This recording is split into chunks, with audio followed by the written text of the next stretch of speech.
Bonjour à toutes et bonjour à tous et bienvenue à cette quatrième édition du festival qui a pris ses marques à Mérignac dans l'agglomération de Bordeaux et qu'on a, je crois, tous et toutes grand plaisir à retrouver désormais. C'est devenu l'un des jolis rendez-vous de la science-fiction, de la fantaisie, de l'imaginaire en général et j'espère que, comme nos invités et moi-même, vous vous y sentez bien. On déménage. Alors c'est fréquent, c'est vrai qu'on le sait tous depuis quelques dizaines d'années, avec l'évolution du travail, avec les familles qui sont plus éclatées, avec les rencontres y compris internationales, on a tous tendance à déménager, tant qu'on n'est pas devenu propriétaire, enclavé. Mais là, on va déménager beaucoup plus loin avec nos trois auteurs et autrices. On va déménager loin de la Terre, on va déménager dans les espaces, et donc c'est cette question qu'on va aborder ensemble. Je vous présente très rapidement nos trois intervenants, nos trois invités. Chloé Chevalier, Gauthier Guillemin, et Émilie Carbalec.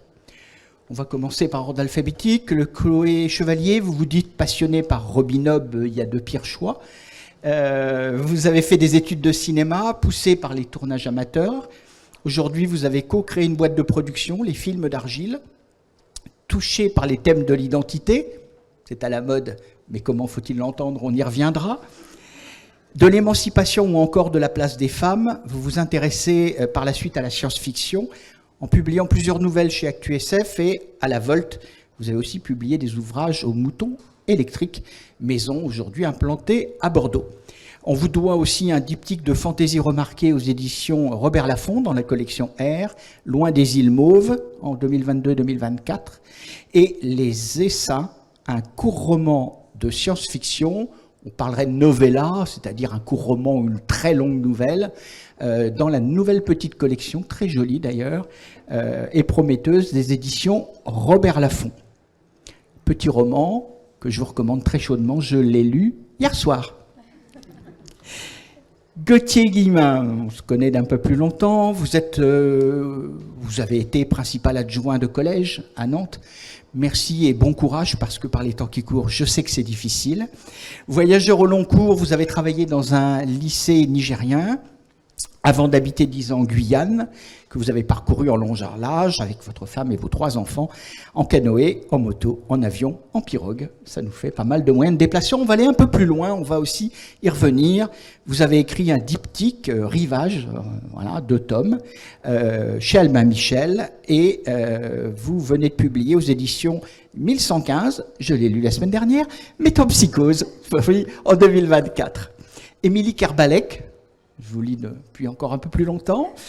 Vous êtes romancière et nouvelliste, vous êtes née au Japon, on parle de voyage et de racines, on va y revenir. Vous explorez dans vos récits des thèmes comme la mémoire, la transmission, la culture et l'identité. Votre premier roman, enfin en tout cas le premier qui a eu beaucoup de succès, parce qu'il y en avait eu précédemment, qui avait quand même attiré l'attention des spécialistes, Les Monts d'automne, chez Albin Michel en 2020, développe ces questions dans un univers de space opéra d'inspiration japonaise. Là aussi, c'est un très beau livre que j'ai eu beaucoup de plaisir à lire. Dans Les Champs de Nuying, toujours chez Albin Michel, en 2022, vous interrogez le rapport à l'autre et à la nature dans une histoire d'exploration et de premier contact original et réussi. Voilà, une présentation rapide reprenant les éléments qui sont sur le site que vous pourrez retrouver, des références pour nos libraires, et on va démarrer dans le vif du sujet avec une question qui va être adressée à tous les trois. Quitter la Terre, c'est du pessimisme? Il faut s'en aller parce que ça va mal tourner? Ou c'est de l'optimisme? On a tellement réussi sur Terre qu'il faut exporter partout dans les étoiles notre modèle. Qui commence? On y va. Il me semble que j'ai lu quelque part que dans un article dans Epsilon, c'est une revue de vulgarisation scientifique, que c'est un reportage, un article sur les fusées, le développement des fusées, des technologies des fusées, etc. Il y avait une partie sur l'imaginaire des fusées, et en fait, c'était super intéressant parce que il semblerait que le premier récit où l'humanité quitte la Terre à bord d'une fusée pour aller ailleurs, en fait, il date de 1936. Et Et ensuite, j'avais lu aussi que c'est les premières idées de construire des anneaux autour de la Terre habitables, etc. Ça commence à émerger dans les années 70, après en fait le rapport du Club de Rome, où on commençait déjà à pointer les limites planétaires et l'effondrement possible en fait de l'écosphère. Et donc, parallèlement, en fait, un imaginaire spatial se développait où on se projetait dans l'espace, etc., etc. Donc, c'est assez intéressant de voir ça. Est-ce que c'est optimiste ou pessimiste? Du coup, je dirais c'est un petit peu les deux. Chloé Chevalier? Oui, je vais répondre peut-être un peu à côté. Je ne sais pas si, en tout cas, dans les essaims-là, je ne sais pas si je le place dans optimisme, pas optimiste. En tout cas, je sais pas, je le vois comme une espèce de nécessité. Ça dépend plus de la curiosité, du besoin irrépressible de rencontres, de découvertes, de son environnement. Pas forcément dans le but de l'habiter, en fait. Et que, du coup, c'est peut-être plus irrépressible et plus décorrélé que ça, de voilà, est-ce qu'on a cassé ou pas notre terre et est-ce qu'il faut aller ou pas ailleurs, quoi. Voilà, et en tout cas, dans les essaims, c'est ça que j'ai essayé de développer, ces deux tensions entre voilà, est-ce qu'on habite ou pas, est-ce qu'on continue d'aller ailleurs, si oui, pourquoi. Voilà. Je prends un peu à côté, désolé. Gauthier Guillemin, peut-être avant de reposer la question, on va lire un tout petit extrait de Métempsychogène. Dans quelques mois, elle y rejoindrait les millions d'humains qui attendaient déjà en stase cryogénique, entassés dans des soutiers, baptisés pompeusement nefs stellaires, et ils s'achemineraient vers 2 exoplanètes du système Alpha du Centaure, laissant derrière eux une planète exsangue. Vous n'êtes pas vraiment optimiste, vous, clairement. Bon, j'apprendrai rien à personne, la planète est déjà exsangue. Mais après, optimiste, pessimiste, je suis comme mes collègues, j'ai pas de réponse. Quand je pense voyage comme ça, ou déménagement, pour moi, c'est d'abord onirique. Donc c'est d'abord un objet littéraire, et plus qu'un objet littéraire, c'est un objet poétique. Donc c'est tout d'abord rêver de voyage, rêver d'ailleurs, travailler sur cette espèce de déménagement qui pourrait en même temps nous réenchanter. Après, sur le fond, et pour être très abrupt, oui, ça serait plutôt pessimiste. Un peu de nostalgie aussi. Petit extrait aussi très court. Impossible de s'y faire, commenta Danaé. Bientôt, nous serons les derniers à fouler le sol de cette planète. Notre planète, corrigea Danaé. Un attachement à la Terre, malgré tout?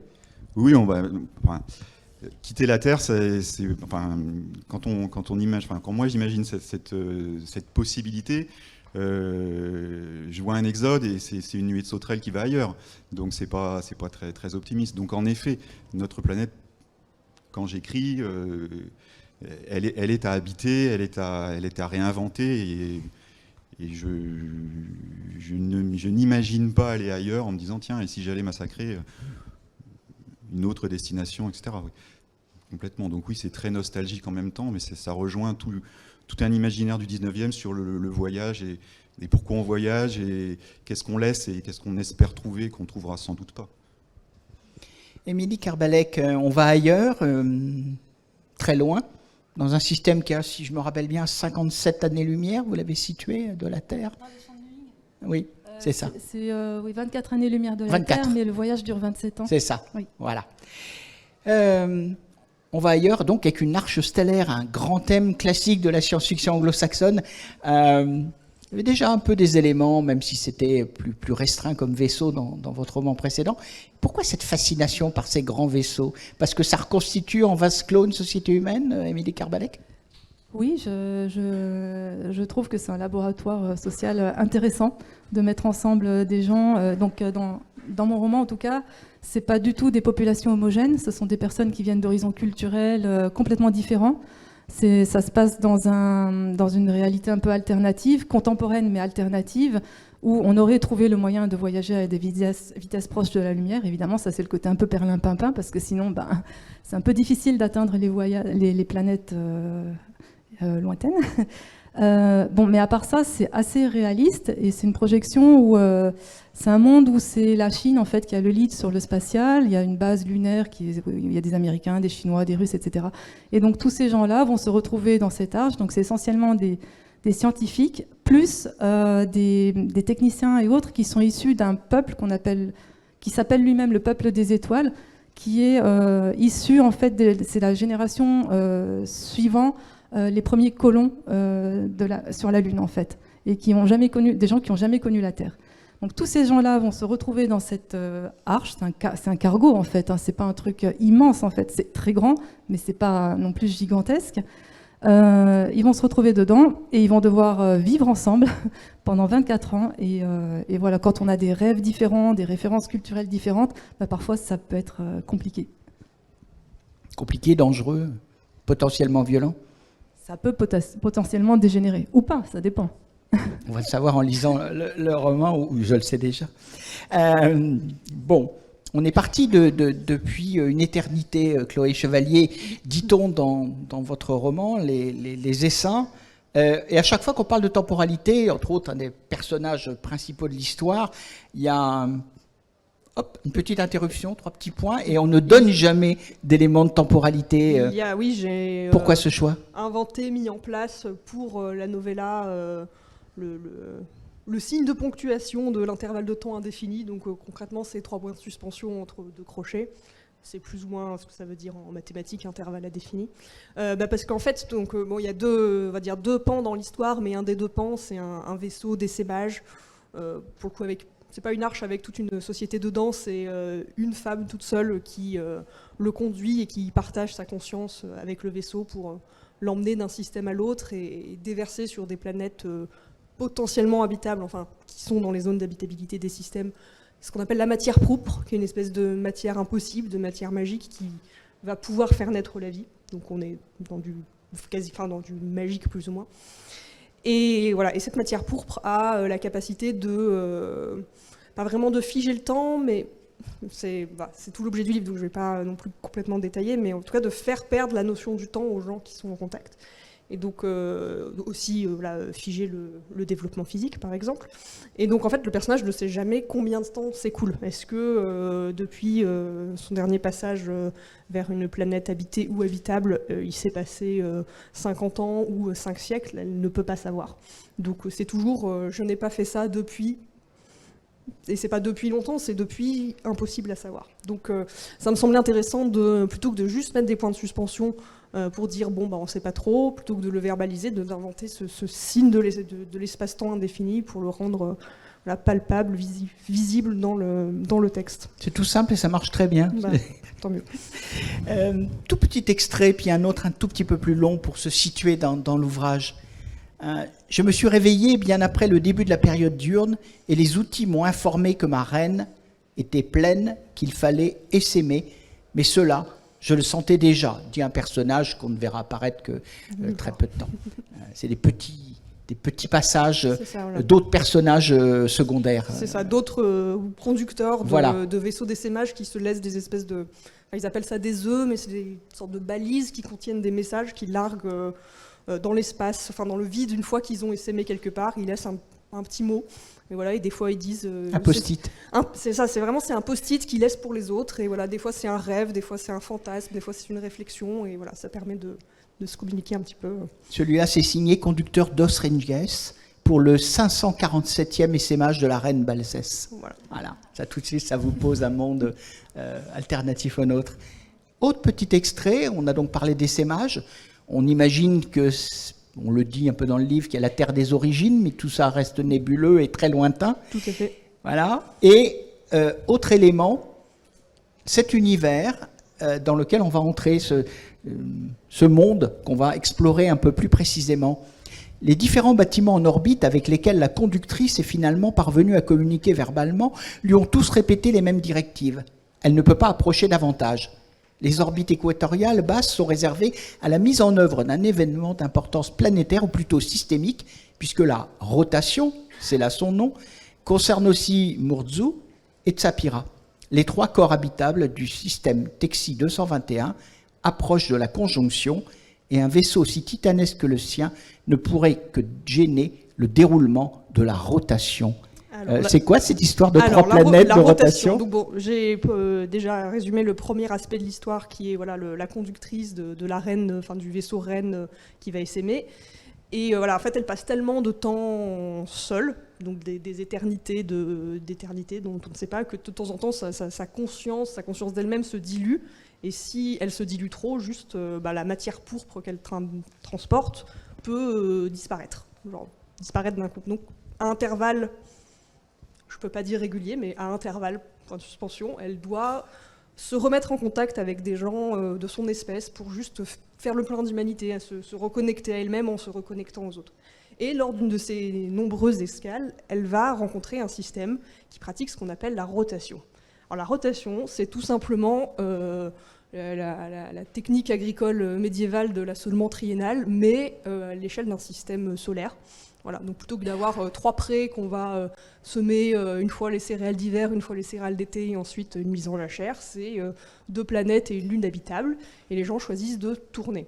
Donc à intervalles réguliers, donc pour le coup c'est pas tous les ans parce que ça serait compliqué, mais tous les 52 années, les 52 années standards de la galaxie, ils abandonnent complètement une planète pour aller sur une autre et laisser la planète qu'ils ont occupée se régénérer parce qu'ils la laissent tranquille, mais aussi il y a une partie de soins actifs où quelques personnes vont un peu rester, vont revenir un peu après pour non seulement l'aider à se régénérer et en plus préparer le retour dans 2 fois 52 années. Je ne sais pas si c'est très clair. Voilà. Donc il y a une planète qui est occupée par, qu'on appelle la Terre du monde, qui est occupée par beaucoup de gens, donc où ils vont avoir une société assez développée, du monde, un certain niveau de technologie. Ensuite il y a la Terre des hommes, qui en fait ne contient pas beaucoup d'humains, mais qui sont juste ceux qui vont activement régénérer la planète. Et ensuite la Terre des bêtes, où là vraiment on est tous partis, on la laisse aux animaux, on cède la place pendant 52 ans et on n'est plus là. C'est une bonne idée, par exemple, pour la chasse à la baleine. Par exemple. Petit extrait de Métan psychogène. Genèse, voilà, enfin, on doit pouvoir le dire en une seule fois. Métan psychogénèse. Et ben voilà. Petit extrait là aussi. Et maintenant, j'ai pensé à quelques lettres et des poésies. Nous passerons ensuite à Aurélia, son dernier récit. J'espère que tout cela nous permettra d'installer une liaison stable avec son flux. Aurélia, Gérard de Nerval, et on va se rendre compte dans cette histoire qu'il s'agit de récupérer une vingtaine d'écrivains célèbres. Alors, vos coups de cœur, j'imagine, Gauthier-Guillemin, pour, en quelque sorte, accompagner le voyage.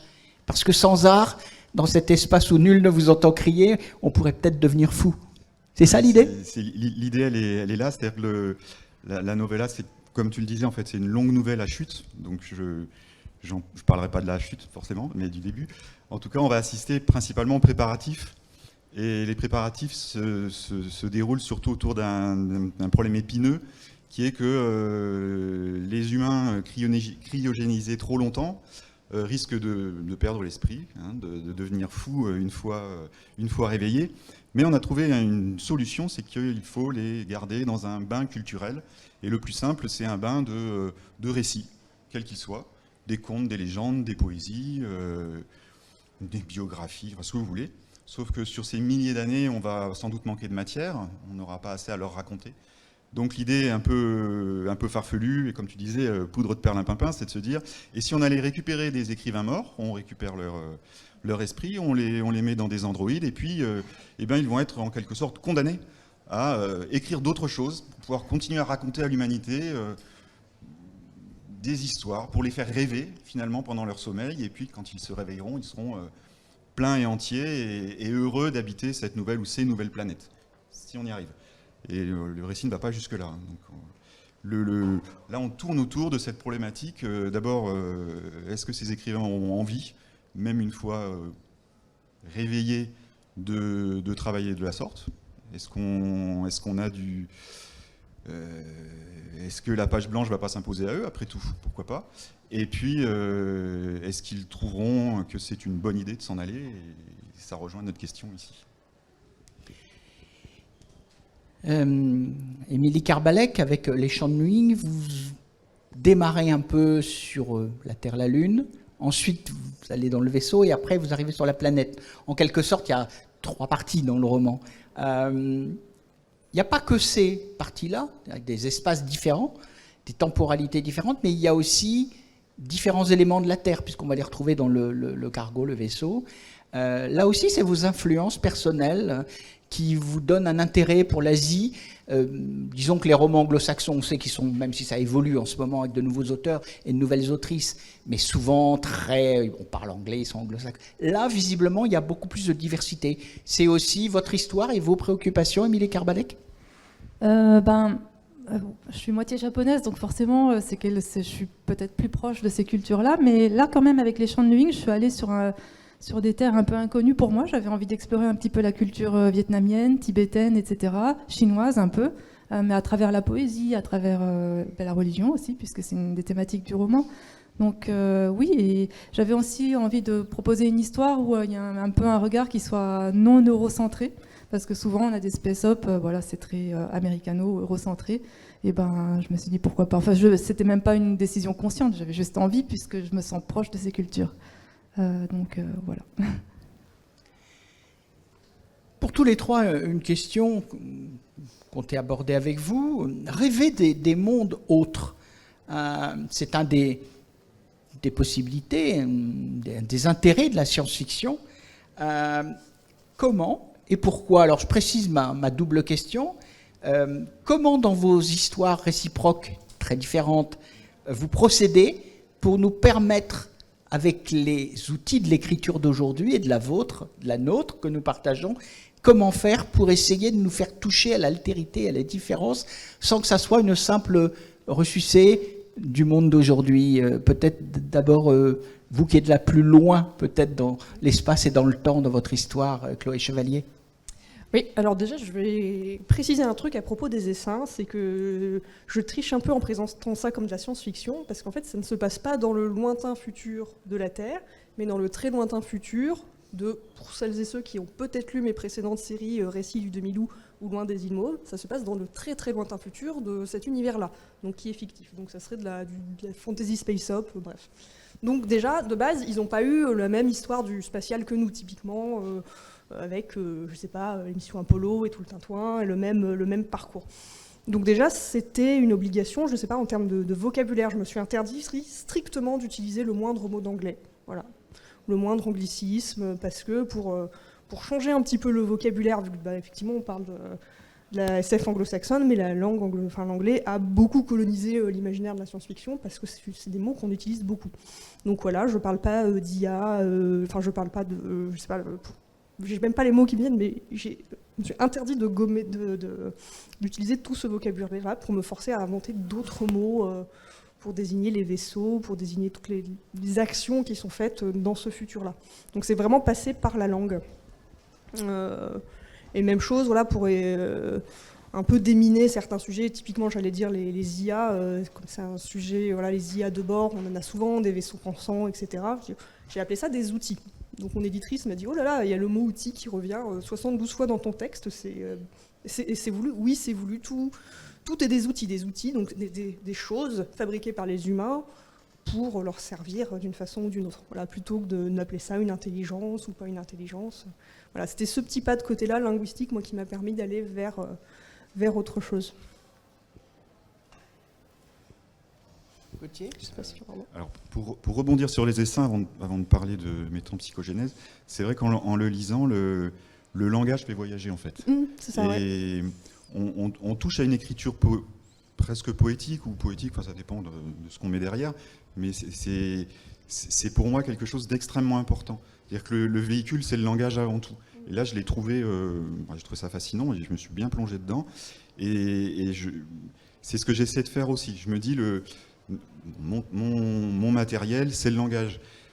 C'est pas d'utiliser, enfin, en tout cas, je fais pas du space-op en me disant, je vais vous inventer des nouveaux vaisseaux. De toute façon, on est tellement environné d'images, de vaisseaux, de machins fabuleux, d'IA, etc., que je ne voyais pas l'enjeu ici.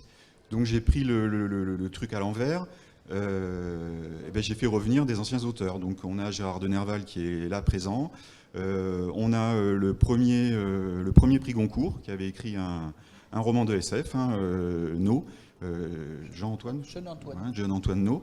Ils sont là tous les deux, ils bavardent et ils nous posent des questions. Et ils vont se poser des questions sur est-ce qu'on doit le faire, est-ce qu'on ne doit pas le faire, et si, quelle sera notre vie, etc. Donc pour moi, vraiment, la manière de toucher à l'altérité, c'est en écrivant, d'essayer de tirer des choses un peu inattendues, mais qui ne sont pas des objets technologiques. J'ai l'impression en tout cas qu'en ce moment, vous ouvrez, je sais pas, Netflix, Prime, n'importe quoi, des objets technologiques en SF, on est baigné dedans, et c'est beau à voir, ça, il n'y a pas de problème, j'adore ça, j'aime bien voir les effets spéciaux sur Dune et machin, mais il me semble qu'en littérature, on a d'autres domaines qui s'ouvrent à nous, et qu'on peut retravailler, qu'on peut reprendre, et qui vont ouvrir au lecteur des espaces d'imaginaire et des images inédites, puisque les images, c'est le lecteur qui se les fait en lisant. Donc à chaque fois que je vais écrire une phrase, chaque lecteur va voir autre chose. Donc le but, il est là. Et si j'écris ça, j'espère bien qu'il va s'imaginer ou qu'elle va s'imaginer quelque chose qu'elle n'aura pas vu ailleurs, parce que de toute façon, c'est elle qui l'imagine.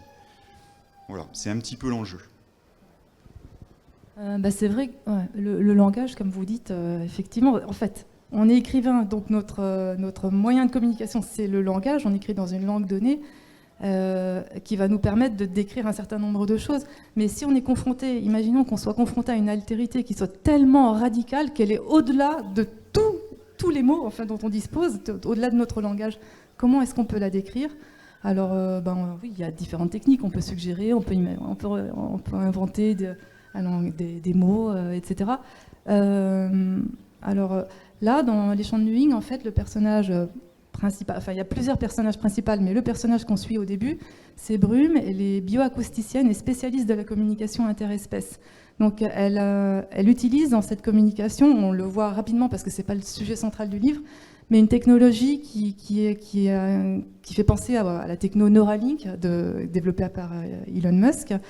Donc de communication, d'interface en fait, non pas avec une machine, non pas cerveau-machine, mais cerveau-animal en fait, humain-animal. Donc elle communique donc, son travail précédemment, avant d'embarquer pour cette lointaine planète, c'était elle travaillait avec des dauphins, et pour communiquer avec les dauphins, on comprend que ça passait pas par les mots, mais ça passait par l'émotion, donc une espèce d'expérience infralinguistique en fait. Et ensuite, elle embarque pour ce vaisseau, et comme on a différentes communautés qui sont embarquées, qui ont toutes un langage différent, il va falloir qu'ils inventent leur propre langage aussi.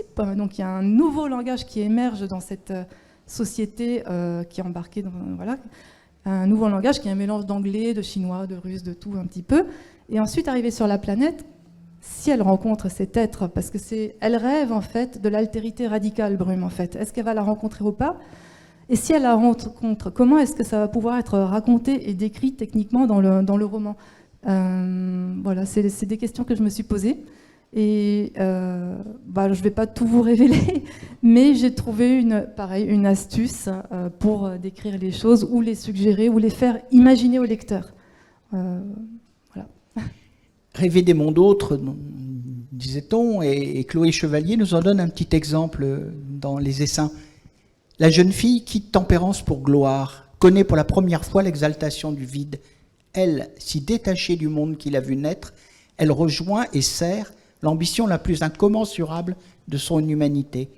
Sur la planète mère, on forme quelques dizaines d'autres jeunes gens de sa sorte, et en même temps nullement comparables les uns aux autres. Les reines sont prêtres, la ruche y travaille depuis plus d'un siècle, et j'en perds le fil. La matière pourpre n'attend que d'être conduite à travers la galaxie. Pour la première fois de son existence, Ténika Jal, la tempérienne, se sent à sa place. Elle sait où elle va, même si concrètement, elle ignore où elle se rend. Est-ce que c'est pas ça la plus belle ambition de l'auteur ou de l'autrice de science-fiction ? Oui, peut-être. Là aussi, pour replonger dans l'univers d'Émilie Kerbalek, un tout petit extrait. Leur conversation dériva ensuite vers les projets d'occupation raisonnée de Nuing, défendus par une fraction de l'OSNU et des actionnaires de Spasso. Jonathan Way restait très discret sur ce point, et pour preuve, il s'était bien gardé de l'évoquer au cours de sa présentation d'accueil.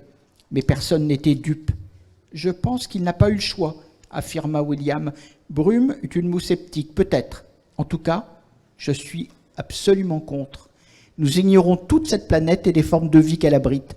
Ce n'est pas demain la veille qu'on pourrait construire des restaurants et des galeries commerciales.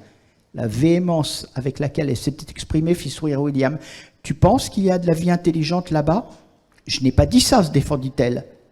Enrico Fermi n'aurait-il pas posé la bonne question ?» C'est quoi cette référence à Fermi en 2 mots pour ceux qui ne la connaîtraient pas? Très simplement. S'il existait de la vie intelligente quelque part dans l'univers, est-ce qu'elle serait pas déjà, enfin technologiquement évoluée, est-ce qu'elle ne serait pas déjà entrée en contact avec nous? En fait, c'est un peu ça la question de base, en fait. Et vu que pour l'instant, a priori, on n'a pas eu de contact extraterrestre, est-ce que... C'est vrai, ça. C'est vrai, on peut se poser la question. Voilà. Est-ce que la vie intelligente existe ou pas? Est-ce qu'elle existe ailleurs? Est-ce qu'elle existe ailleurs? C'est une belle question pour tout le monde et pour les écrivains et les écrivaines de science-fiction en particulier. Non, mais Gauthier, tu as raison. Je ne suis pas sûre. Oui, Gauthier. Non, j'y étais sûr parce que, bon, après tout, peut-être sont-ils rentrés en contact et qu'on n'en sait rien. Bon, l'hypothèse la plus probable, c'est que c'est non, pour une raison très simple. C'est que si une civilisation avait une telle puissance qu'elle soit capable de traverser les galaxies et les années-lumière pour venir nous voir, ils auraient les moyens technologiques qu'on ne les observe pas, ou seraient venus nous présenter leur respect, leur lettre de créance, plus ou moins aimablement, mais bon, c'est un autre débat. On pourrait peut-être se poser ces questions-là, là aussi, indépendamment de Fermi. Rêver des mondes autres, comment, pourquoi, et puis aller ailleurs. Qu'est-ce que ça veut dire aller ailleurs aussi quand on a l'expérience sur la Terre des siècles précédents de tous ceux qui ont été ailleurs? Comment ça s'est passé avec les indigènes américains? Comment ça s'est passé nord- et sud-américains? Comment ça s'est passé avec les Kanaks? Comment ça s'est passé en Algérie? Comment ça s'est passé partout?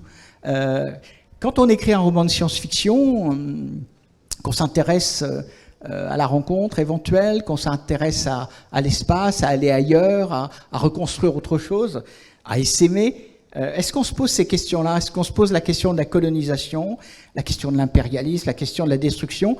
Est-ce que dans les étoiles, telles que vous l'imaginez ou que vous le rêvez, ou que vous le cauchemardez, on emmènera nos militaires et nos supercapitalistes?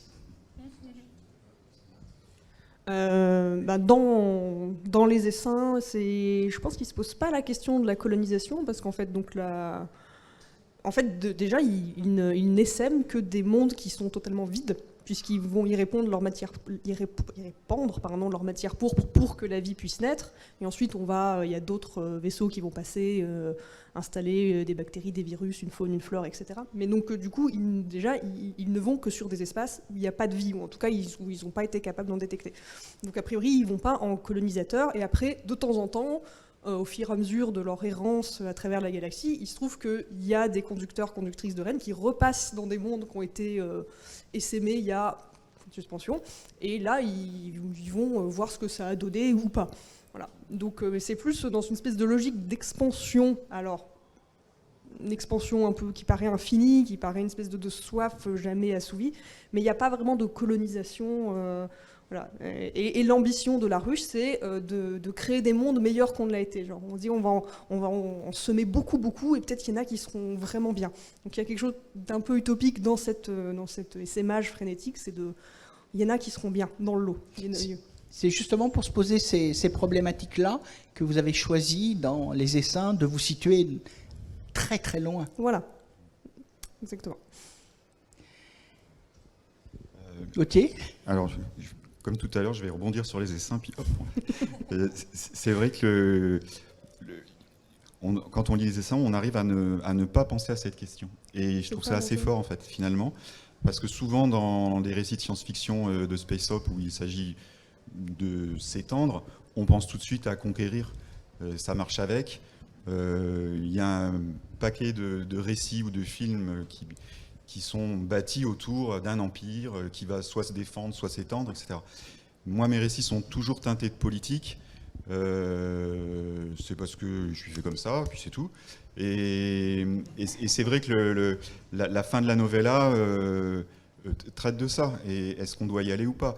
Pour moi, quand je vois le titre de notre conférence, On déménage, je le prends au sens figuré aussi. C'est-à-dire, on déménage, on fait n'importe quoi. Pour déménager, en effet, c'est coloniser, c'est prendre le risque d'aller quelque part où il y a déjà quelque chose. Et pourquoi faire? On a déjà entre les mains quelque chose de merveilleux. Donc, pourquoi aller essayer de faire mieux? C'est toujours l'idée de se dire, ah ben tiens, tabula rasa, et puis on va faire mieux. Jusque-là, on n'a jamais prouvé qu'on était capable de le faire. Donc, ça serait un peu dommage de le faire comme ça.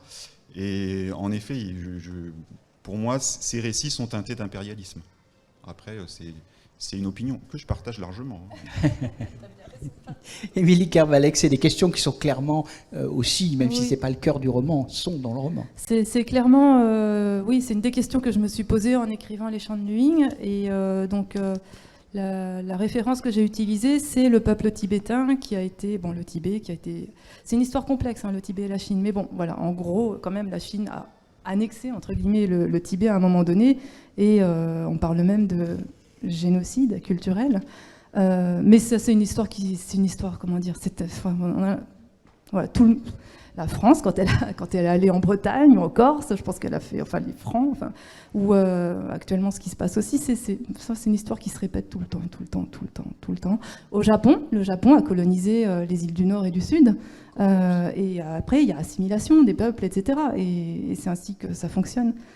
Donc, en fait, Les Chants de Luying, je voulais écrire un space opéra qui sorte un peu de l'onirique, justement, et du fantastique et du rêve. Je voulais explorer une piste plus réaliste. Et donc, j'ai lu pas mal de choses sur ce qui se fait actuellement dans le domaine du spatial. Et j'ai complètement déchanté, en fait, en écrivant ce roman. Je suis carrément, j'ai été... ça m'a ouvert les yeux. Et je me suis demandé pourquoi j'imaginais des histoires, pourquoi il fallait que j'imagine des histoires qui se passent ailleurs que sur Terre. Comme tu dis, on a une Terre qui est merveilleuse, qui va pas bien. Et pourquoi j'imagine ça et comment ça pourrait se passer? Et donc, est-ce qu'on va coloniser? Quand on regarde ce qui se passe, les enjeux spatiaux aujourd'hui, en fait, ils sont géopolitiques et militaires. Hein, c'est vraiment ça, c'est la course à l'armement, en quelque sorte, qui est transposée. Les conflits sur Terre sont transposés dans le spatial. Donc, le premier qui sera aura un avantage. Donc, voilà, il y a les États-Unis et la Chine qui sont au coude à coude. La Russie, elle n'est pas loin. Il y a des pays comme d'autres puissances qui y vont. Et on n'est pas du tout dans le rêve et dans l'utopie, en fait. Hein. On est même loin de ce qui s'est passé après la guerre froide, avec ce rêve de coopération internationale, etc. Là, il y a la guerre en Ukraine, et voilà, c'est le bordel sur Terre, et ça va être le bordel dans l'espace aussi.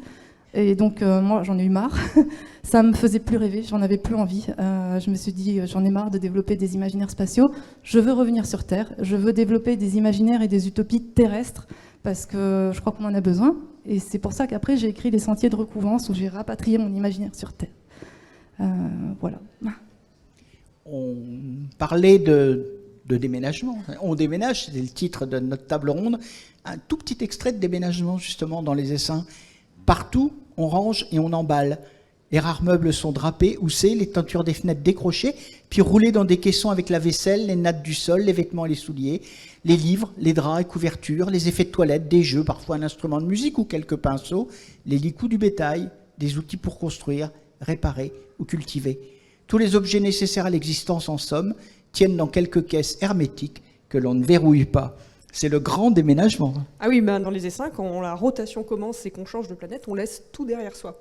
Donc la liste là, de matériel qui est vraiment la short list des choses vraiment utiles à la vie, on les laisse dans un caisson étanche pour les prochains, et on part avec son pique-nique et les habits qu'on a sur soi, et on monte dans les vaisseaux qui vont nous emmener sur l'autre planète, et on espère que les précédents auront laissé, il y a 50 ans, plutôt 100 ans, du matos qui sera suffisant. Et encore, donc vraiment, on laisse tout, et l'idée, c'est d'avoir une empreinte sur la Terre qui va être la plus réduite possible. Donc en fait, ils ont une technologie ultra développée pour pouvoir quand même vider la population d'une planète sur une autre en l'espace de pas trop longtemps. Mais sur la planète elle-même, ils vivent dans des maisons rudimentaires avec peu de biens. Justement pour que tout l'impact sur la Terre soit uniquement dédié au fait de pouvoir la vider périodiquement. Parce que ça demande des ressources de pouvoir faire ça, donc il faut faire des économies de ces ressources ailleurs. Déménager, ensemencer, partir dans les étoiles, construire des mondes nouveaux, mais Émilie Kerbalek, c'est aussi parfois avoir des conflits. Forcément. Et dans les champs de Nuing, sans qu'on en révèle trop, il y a des conflits. Parce que ce sont des gens qui ont des rêves qui sont parfois, qui entrent en conflit avec les rêves des autres. Et puis, il y a des intérêts en jeu, des intérêts financiers, des intérêts politiques. Et puis, il y a ce grand rêve que porte celui qui finance le projet. C'est une espèce d'Elon Musk, mais un peu idéaliste. Il finance ce projet et lui, il a un rêve, mais il ne le dit pas d'emblée, en fait. Il parle d'exploration, de contact avec découvrir la vie ailleurs, etc. Tout ça, ce sont des objectifs très nobles, mais il a aussi un autre objectif, il a un grand rêve. Lui, il porte une sorte d'utopie qu'il va tenter de réaliser, et ça va générer pas mal de problèmes à bord, une fois que les personnes seront lancées dans ce voyage où ils sont coincés, en fait, hein, dans cette espèce d'immense boîte de conserve en direction de Nuing.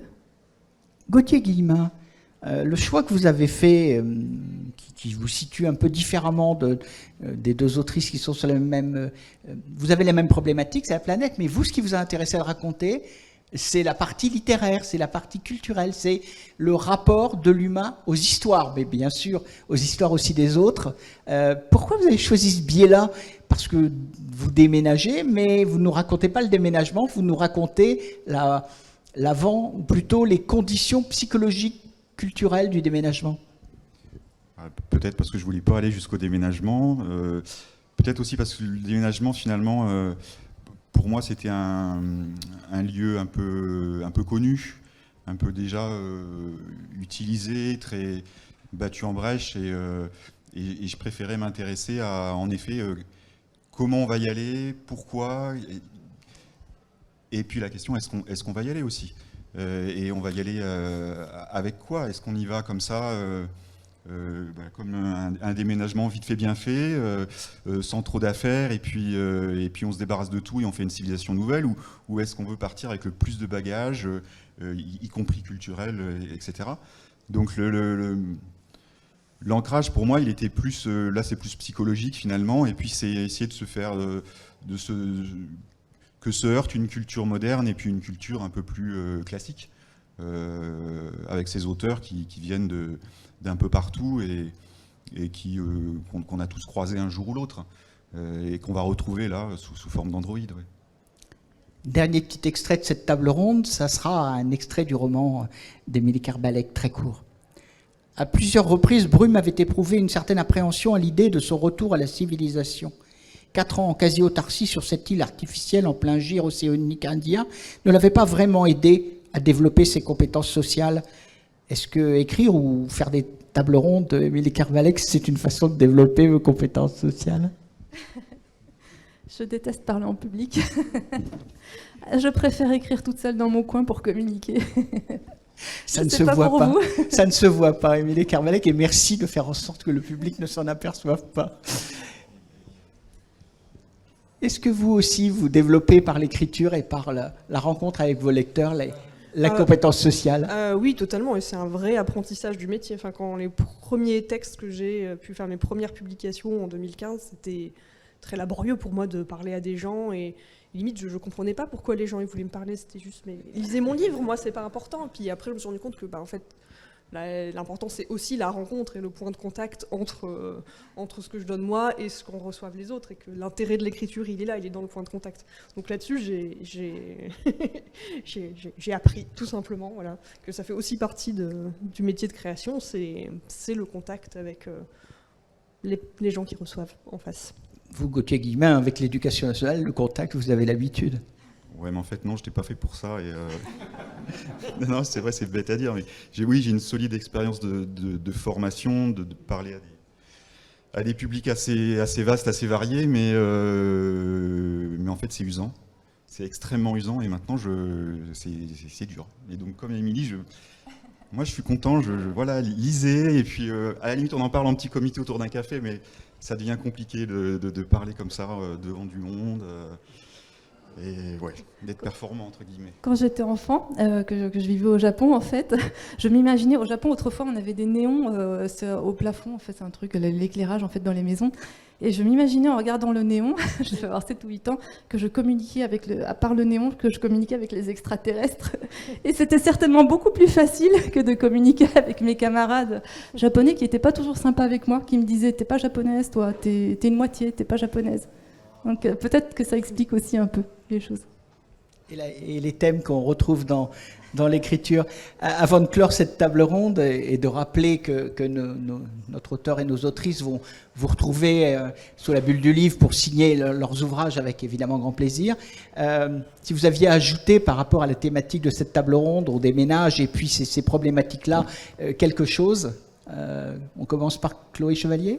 Encore ? Oui, un dernier mot. Les questions. Non, vraiment, non, là c'est trop difficile. Je repasse après peut-être. J'avais du mal à les piéger, c'est fait. Ah ouais, non, là c'est dur. Le dernier mot, c'est toujours dur. Alors, ça n'a pas forcément lien, mais c'est ce dont on a parlé tout à l'heure à propos de colonialisme, impérialisme et on déménage. Et pour moi, on déménage n'est pas une option. Alors, une simple anecdote, donc j'ai vécu 10 ans en Guyane, je la connais par cœur, je l'ai parcouru dans ses moindres recoins et comme je suis linguiste, j'ai pas mal étudié les langues et je me suis aperçu que, donc on a occupé la Guyane, on l'occupe encore, qu'un jeune Guyanais qui soit, il y a 10 peuples là-dedans, qui soit Ndiouka, Loukou, Bouchiningué, peu importe, il a moins accès à sa langue qu'un petit breton ou qu'un petit catalan, ou voilà. Et ça c'est fou. Et à ce moment-là, pour moi, du coup, il y a une impossibilité. Non, on ne peut pas aller quelque part et se dire tiens, on va s'installer. Et pourquoi faire ? Et non. Donc quand j'avais vu le thème, ça s'était imposé à moi. Je me suis dit bon, c'est un peu lointain, mais quand même. Moi, je voudrais dire une chose aussi parce que le thème aussi c'était planète habitable. Qu'est-ce qu'habiter une planète ? Une planète habitable, c'est pas juste comme ça, on a toutes les conditions pour qu'on puisse s'installer. En fait, la Terre, elle a évolué. Il y a 3 milliards d'années, elle n'était pas habitable pour l'homme. Même il y a quelques millions d'années, en fait, l'atmosphère n'était pas adaptée à la vie à la vie humaine. L'être humain, il a émergé de cette évolution, de cette longue évolution. On a des bactéries qui ont transformé l'atmosphère, etc., etc. Et donc, en fait, aujourd'hui, on est sur une planète qui est à peu près habitable, mais qui est de plus en plus dégradée, dans un environnement de plus en plus toxique. Est-ce qu'elle sera toujours habitable, en fait, notre planète, dans 50 ans ? Probablement, encore. Mais dans 200 ans, en fait, qu'est-ce qu'on est en train d'en faire de cette planète ? Est-ce que notre planète ne va pas devenir inhabitable, alors qu'on sait très bien qu'on ne peut pas aller sur une planète B ? Franck Celsis l'avait démontré brillamment lors d'une table ronde sur le thème Planète B. On peut pas, c'est pas possible. On ne sait pas déjà s'il existe des mondes habitables pour l'humain et on ne sait pas y aller, donc on peut pas. Donc est-ce que notre planète va rester habitable si on continue à faire n'importe quoi comme ça ? Voilà. Du coup, en entre-temps, j'ai un peu trouvé une idée pour ma conclusion. C'est que, quand j'ai vu le thème, je me suis dit, peut-être au fond, j'ai écrit le texte le plus utopique des trois, parce que, au final, je montre une civilisation qui choisit de déménager, pas pour coloniser, pas pour trouver mieux, mais pour ne pas habiter, et pour laisser de l'espace, pour rendre la Terre à la Terre. Et donc, voilà, finalement, ils vont être à se contenir, quoi. C'est pas parce qu'il y a de l'espace disponible qu'on va tout l'occuper. On va choisir de ne pas habiter. Et, et peut-être que ça peut être une voie, on peut ne pas. Il faudrait peut-être faire une traduction en anglais pour l'envoyer à Elon Musk. Peut-être. Une autre conception de la conquête spatiale sans conquête. Et ben voilà, je crois qu'on a à peu près Merci fait Stéphanie un premier tour de ce débat qui va se poursuivre aussi dans les livres. Émilie Kerbalek, Les Champs de Nuying, les essaims de Chloé Chevalier et, vais-je le dire en une fois, Métempsychogenèse de Gauthier Guillemin. Vous les retrouvez, ils vous signeront les livres. Merci.